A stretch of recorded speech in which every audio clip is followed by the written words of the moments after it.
स्वागतम अमित जी स्वागतम स्वागतम स्वागतम अमित जी स्वागतम स्वागतम स्वागतम अमित जी स्वागतम स्वागतम स्वागतम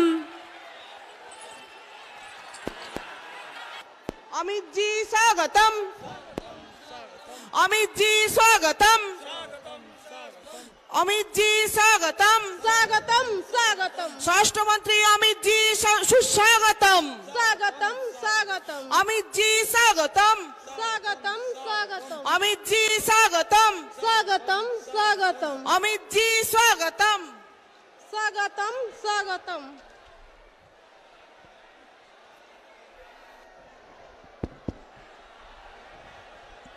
मेरे साथ बोलिए भारत माता की। क्यों भाई, वर्धमान वालों की आवाज को क्या हो गया है? मोदी जी को फिर से प्रधानमंत्री बनाना है या नहीं बनाना है? 400 पार करनी है या नहीं करनी है? बे माइक में कौन बोल रहा है?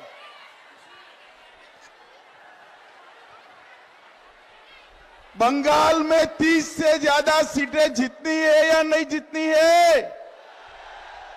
तो मेरे साथ दोनों हाथ उठाइए, उठाइए दोनों हाथ। विजय के संकल्प की मुट्ठी भींचे और प्रचंड आवाज से बोलिए भारत माता की।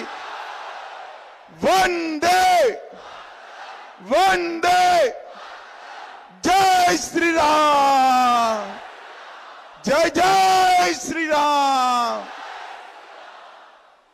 मंच पर उपस्थित हमारे केंद्रीय मंत्री श्रीमान मेघवाल जी, गोवा से आए हुए भाई सतीश दौंड जी, श्री संजय सिंह जी, श्री विद्यासागर चक्रवर्ती जी, सुनील गुप्ता जी, गोपाल चट्टोपाध्याय जी, जितेन डोकाल जी, और आज यहां पर आए हुए प्यारे भाइयों बहनों माताओं और मेरे जिगर के टुकड़े जैसे युवा मित्रों, आप सभी को मेरा नमस्कार। भाई और बहनों, आज मैं यहां पर भारतीय जनता पार्टी के उम्मीदवार श्री असीम सरकार, आगे आओ असीम जी, यहां आ जाओ, यहां खड़े रहो जरा। असीम सरकार जी को जिताने की अपील करने के लिए आया हूं। जोर से ताली बजाइए असीम सरकार जी के लिए। मगर मैं आपको बता देता हूं, असीम सरकार के नाम के सामने कमल के फूल का निशान है। उस पर जितना बटन दबाओगे, हर वोट नरेंद्र मोदी को प्रधानमंत्री बनाने के काम में आने वाला है। भाई और बहनों, मैं यहां पर 108 शिव मंदिर, सिद्धेश्वर काली मंदिर, सर्वमंगला मंदिर, बाबा बुरोराज मंदिर, ये सभी मंदिरों को प्रणाम कर कर मेरी बात की शुरुआत करना चाहता हूं। भाई और बहनों, ये चुनाव जो है वो तय करने का चुनाव है कि देश की जनता को, बंगाल की जनता को परिवारवाद राज चाहिए या राम राज्य चाहिए। मुझे बताओ, आप भतीजे को सीएम बनाना चाहते हो क्या? जोर से बोलो, भतीजे को सीएम बनाना चाहते हैं क्या? मोदी जी को पीएम बनाना चाहते हो क्या? तो मोदी जी को पीएम बनाना है तो असीम सरकार जी को वोट देकर उनको सांसद बनाइए। भाई और बहनों, मैं आज वर्धमान वाले को, भाई ये मीडिया वाले सेट कर बैठ जाओ, जरा नीचे बैठ जाओ प्लीज। मीडिया वाले कैमरा सेट कर नीचे बैठ जाइए प्लीज, पीछे दिखाई पड़े जरा, प्लीज बैठ जाइए। वो फटका वाले भाई बैठ जाओ जरा, वो ब्लू शर्ट बैठ जाइए। मुझे बताओ वर्धमान वालों, अयोध्या में राम मंदिर बनना चाहिए था या नहीं बनना चाहिए था? जोर से बोलो, बनना चाहिए था या नहीं बनना चाहिए था?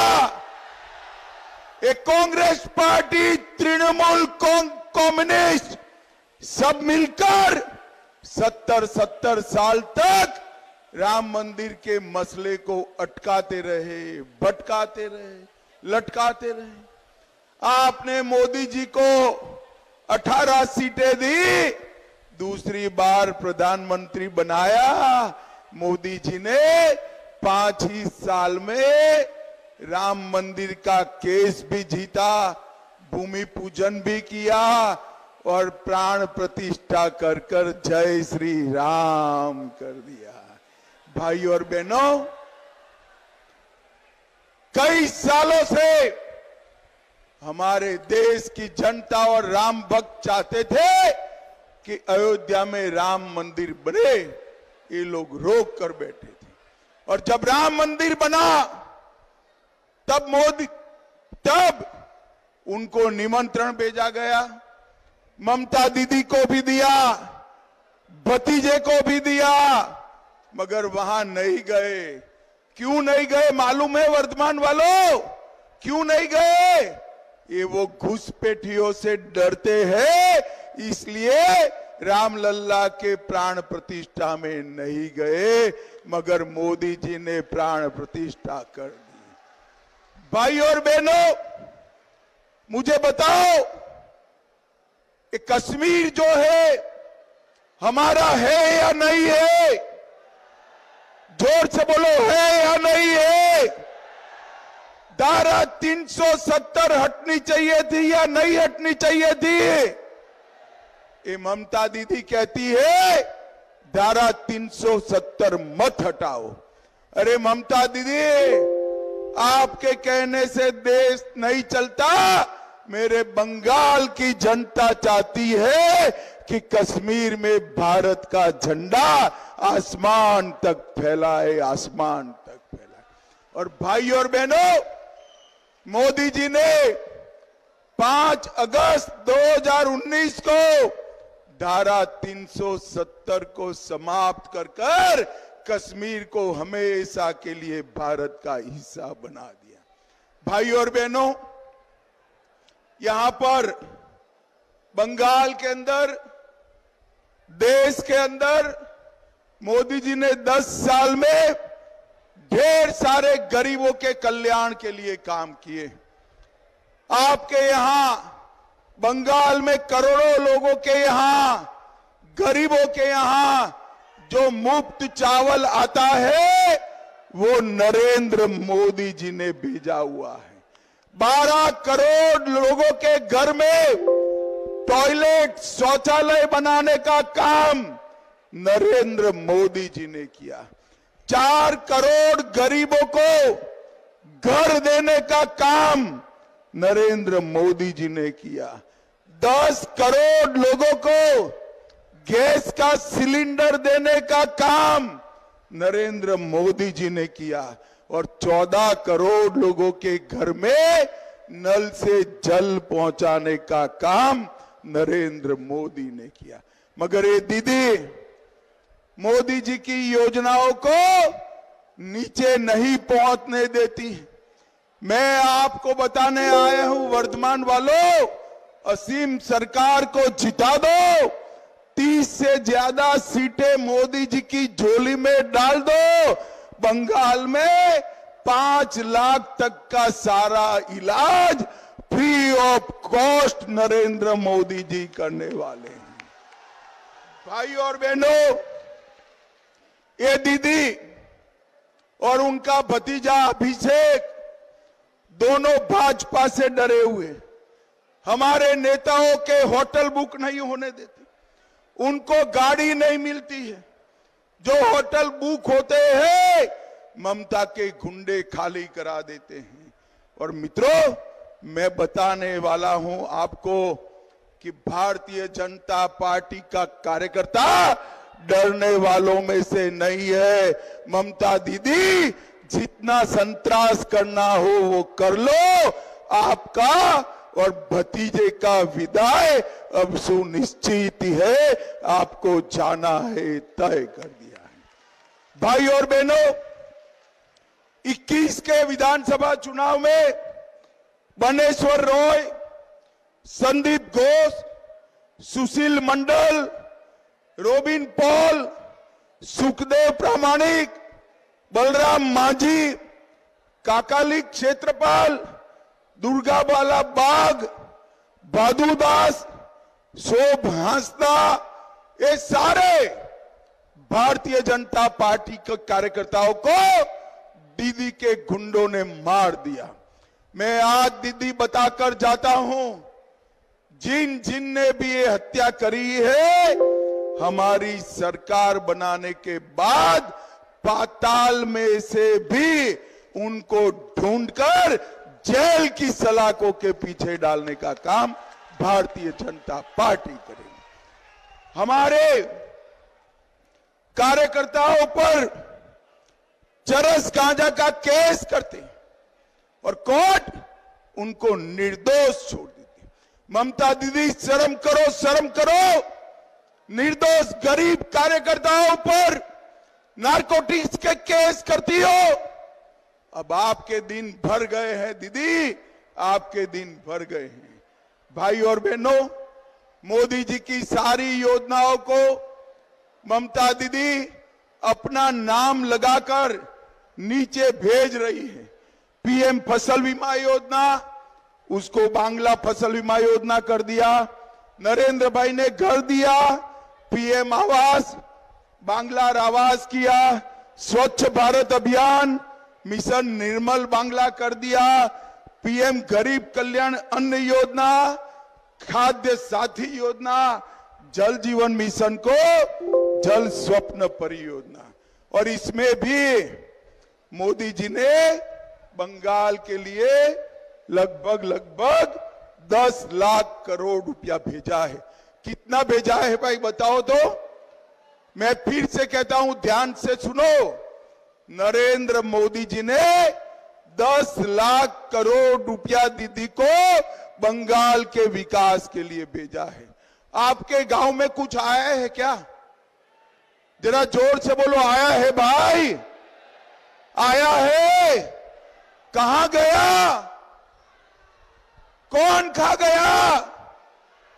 ये तृणमूल के गुंडे मोदी जी के 10 लाख करोड़ रुपया भेजा हुआ खा गए हैं। बंगाल में परिवर्तन कर दो, 30 सीट जिता दो। हम ये पैसा जो आपका खा गए हैं उनको उल्टा लटका कर सीधा करने का काम ये भारतीय जनता। ममता दीदी कहती है सीबीआई और ईडी रेड करते।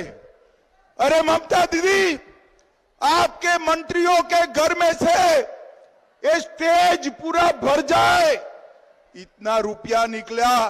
51 करोड़ रुपया एक ही मंत्री के घर से निकला। मुझे बताओ वर्तमान वालों, जिसके घर से 51 करोड़ रुपया मिले उसको जेल में डालना चाहिए या नहीं डालना चाहिए? जोर से बोलो माताओं बहनों, डालना चाहिए या नहीं डालना चाहिए? दीदी, आप कितना भी शोर शराबा करो, जिसने गरीब बंगाल की जनता का पैसा खाया है उसको हम जेल में भेज कर रहेंगे, जेल में भेज कर रहेंगे। माताएं बहनें यहां बैठी, संदेश खाली जैसी घटना दुनिया में कहीं देखने को नहीं मिली। अपनी वोट बैंक की राजनीति के लिए एक घुसपैठिए को संभालने के लिए एक महिला मुख्यमंत्री के नाक के तले सैकड़ों हजारों माताओं बहनों का शोषण करने का काम ये तृणमूल कांग्रेस के नेताओं ने किया। मुझे बताओ माताओं बहनों, संदेश खाली में जो हुआ है, करने वालों को जेल में डालना चाहिए या नहीं डालना चाहिए? जोर से बोलो, डालना चाहिए या नहीं डालना चाहिए? ये ममता दीदी कह रही है उनको क्यों जेल में डाला है। ममता दीदी, जिन्होंने माताओं बहनों के साथ अत्याचार किया है वो सभी को जेल में डालने का काम। भाई ये बाहर ढोल बंद कर दो जरा, ये ढोल बंद कराओ जरा, बंद कराओ ढोल। कुछ कार्यकर्ता जाए ढोल बंद कराए। जिन्होंने संदेश खाली में ये अत्याचार किया है वो सबको जेल में डालने का काम भारतीय जनता पार्टी करने वाली है। भाई और बहनों, वर्धमान वालों, मुझे बताओ कि घुसपैठ रोकनी चाहिए या नहीं रोकनी चाहिए? जोर से बोलो, घुसपैठियों को रोकना चाहिए या नहीं रोकना चाहिए? ये ममता दीदी रोकेगी क्या? क्यों नहीं रोकेगी? क्योंकि उसकी वोट बैंक है। मगर मैं बताता हूं, आसाम में भाजपा सरकार बनी, आज घुसपैठ बंद हो गई है और वो दिन दूर नहीं है, यहां पर भी भाजपा सरकार बनेगी। मैं आपको गारंटी देता हूं, परिंदा भी पैर नहीं मार पाएगा, परिंदा भी पैर नहीं मार। भाई और बहनों, बंगाल से जो हिंदू शरणार्थी आए हैं, बहुत जैन शरणार्थी आए, उनको नागरिकता मिलनी चाहिए या नहीं मिलनी चाहिए? जरा जोर से बोलो, मिलनी चाहिए या नहीं मिलनी चाहिए? ये ममता दीदी सीए का विरोध कर रही है। मैं आज ममता दीदी को पूछना चाहता हूं, बांग्लादेश से आए हुए हिंदू, बौद्ध, जैन शरणार्थियों को नागरिकता मिले, इसमें आपका क्या तकलीफ है? उनका तकलीफ है उनकी वो घुसपैठिया वोट बैंक नाराज हो जाएगी। मगर मैं कहकर जाता हूं, एक एक शरणार्थी को नागरिकता देने का काम नरेंद्र मोदी सरकार करेगी। भाइयों बहनों, एक एक शरणार्थी। और ममता दीदी, आप नहीं रोक सकते। हमारे यहां वर्धमान जिले में वर्धमान का नया रेलवे स्टेशन बन रहा है। नेशनल हाईवे 19 चौड़ा हो रहा है। 1000 करोड़ से हावड़ा वर्धमान नवी रेलवे लाइन हुई। दुर्गापुर और आसनसोल के रेलवे स्टेशन नए बनाए गए। आवास योजना में 18,000 घर मोदी जी ने भेजा। 7 लाख लोगों को गैस का सिलेंडर दिया। जन धन योजना में हर महीने 5, अन्न योजना में हर महीने 5 किलो चावल नरेंद्र मोदी जी ने दिया। और मित्रों, मैं कहकर जाता हूं, और 3 करोड़ घर जिनके पास घर नहीं है, ऐसे गरीबों का नरेंद्र मोदी जी बनाने वाले हैं। भाइयों बहनों, पूरे देश में विकास हो रहा है। हमारा बंगाल पिछड़ गया है। यहां पर भी 30 सीट मोदी जी को जिता दो, बंगाल को हम देश का नंबर 1 राज्य बनाएंगे, नंबर 1 बनाएंगे। हमारा सोनार बांग्ला का कल्पना अगर कोई साकार कर सकता है तो केवल और केवल नरेंद्र मोदी कर सकते। ये ममता दीदी माटी और मानुष की बात कर आई थी और सरकार बन गई मुल्लाओं की, मदरसों की और माफियाओं की सरकार बनी। मां माटी मानुस की सरकार अगर वापिस लाना है तो केवल और केवल नरेंद्र मोदी ला सकते हैं। भाइयों और बहनों, आने वाले चुनाव में चिलचिलाती धूप है। आज भी 45 डिग्री टेम्परेचर में आप हजारों की संख्या में यहां आए हैं, मगर उस दिन गर्मी की परवाह मत करना।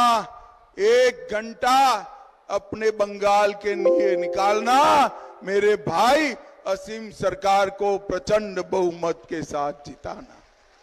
मोदी जी को तीसरी बार प्रधानमंत्री बनाना है। मुझे बताओ वर्धमान वालों, कमल के निशान पर बटन दबाओगे क्या? अरे जोर से बोलो, दबाओगे? असीम सरकार को जिताओगे? मोदी जी को फिर से प्रधानमंत्री बनाओगे? बंगाल में 30 से ज्यादा कमल खिलाओगे? तो मेरे साथ दोनों हाथ उठाइए। सभी माताएं उठाए कृपया। सभी माताएं, संदेश खाली का सब लोगों को जेल में भेजना है। उठाइए हाथ, दोनों हाथ उठाइए, मुट्ठी भींचिए और बोलिए भारत माता की जय श्री राम, जय श्री राम, वंदे वंदे। आप सभी का इतनी गर्मी में 45 डिग्री टेम्परेचर में इतने समय से बैठकर असीम सरकार जी को आशीर्वाद देने के लिए बहुत बहुत धन्यवाद, आभार।